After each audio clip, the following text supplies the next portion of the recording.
కర్ణాటక ప్రభుత్వానికి, కాంగ్రెస్ పార్టీకి, ముస్లింలలోని ఒక వర్గానికి షాక్ ఇచ్చింది కర్ణాటక హైకోర్టు.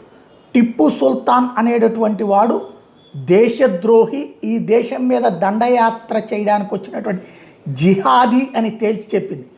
అతను బ్రిటిష్తో పోరాడింది తన రాజ్యాన్ని రక్షించుకోవడానికే తప్పించి భారతదేశపు స్వతంత్ర సమరం కాదు అన్నటువంటిది స్పష్టం చేసింది.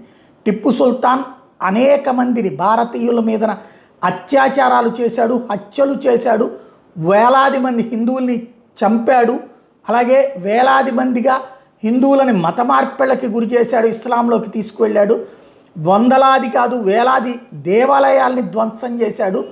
టిప్పు పోరాడింది బ్రిటిషర్ల నుంచి ఇస్లామిక్ సామ్రాజ్యాన్ని కాపాడుకోవడానికి తప్పించి భారతదేశపు స్వతంత్ర సమరం కోసం కాదు అని తేల్చి చెప్పారు.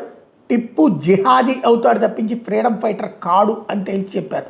Justice Subhro Kamal Mukherjee, chief justice Karnataka high court ఈ కీలకమైన వ్యాఖ్యలు చేశారు. He massacred, raped, converted Hindus, did not fight for India's independence అన్నటువంటిది తేల్చి చెప్పడం సంచలనం సృష్టించింది.